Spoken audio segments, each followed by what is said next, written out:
what does confidence look like? Maybe in a verbal definition, like how can we articulate what confidence is in the body? I'm going to put it as simple as this. It's being proud of every decision you choose to make. I love that. So this means that when you make a decision, it has to be in integrity, in alignment with who you're here to be. Does it have to be? Technically, no. But to be confident in it. To be confident, you have to do X, Y, and Z. The way that I like to look at confidence is it is individual to that person. Who am I to say that my good is good or that my bad is bad? My job is to hold space for each and every single person I have the pleasure of working with, hold non-judgmental space for them to grow, to be vulnerable, I call it sitting in the guck. I love that. So basically like feel the shit to feel the shift, as they say. My Balinese maths teacher always talked about, it was called cleaning the shit out of your pockets. He would always say it like that. I don't always express it the same way, but I definitely say sitting in the guck. So when it comes to confidence, bringing it back to knowing you have a choice. I don't have to agree with your choice, but I'm here to respect it, to hear why you chose it, and to celebrate what you're proud of. And so that's what you're doing as the consultant, right? Yes. So if I'm your client, and I'm, I feel like I've come to this meeting with you and I'm not my most confident self, or the self that I feel like I should be walking around is, first of all, I'm shooting on myself. Maybe that's a conversation we definitely so. Because I would ask, well, what does should mean to you? What does confidence mean to Mercedes? Yeah. And what the should piece of it, that's a big part as well.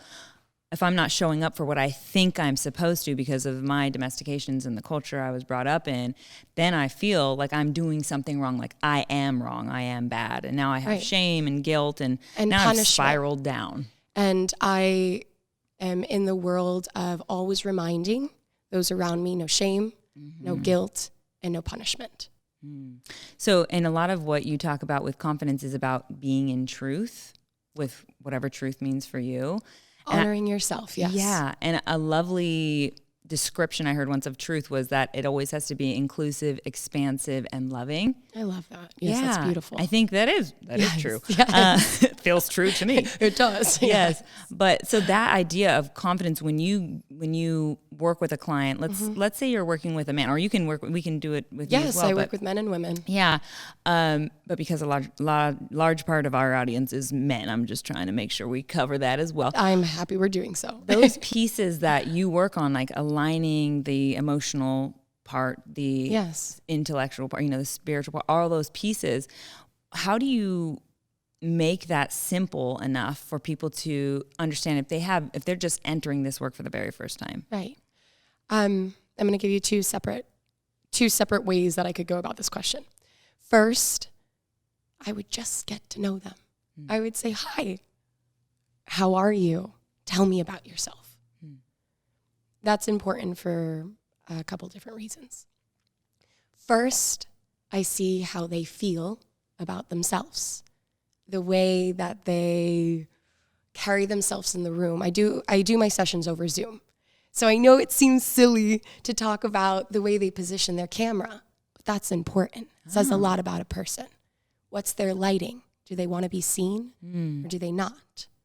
It's something for me to take note of. Well, that's interesting because one of the questions I had that, and I don't want to sidetrack, but I feel like this is in a similar vein of that, is like the looking how you feel or feeling how you look or like dressing.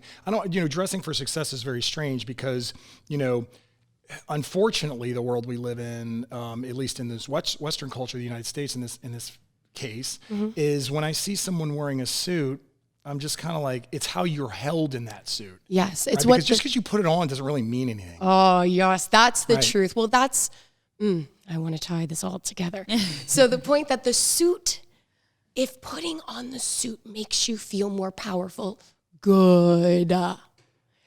But you're also, by choice, giving the power to the suit rather than giving it back to yourself. Well, what's interesting about that, because I you know, a 15-year-old boy can put on a Superman outfit and go walk around, but then when Superman puts on the Superman outfit, right?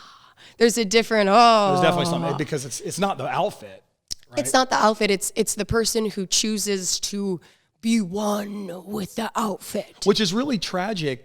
Why superheroes have to wear the outfit? It actually kind of messes up what you're saying, right? That is an interesting concept of like externalizing your power, right? Yes. Well, we have so many good conversations happening here. I'm going to just play and jump and we'll just roll.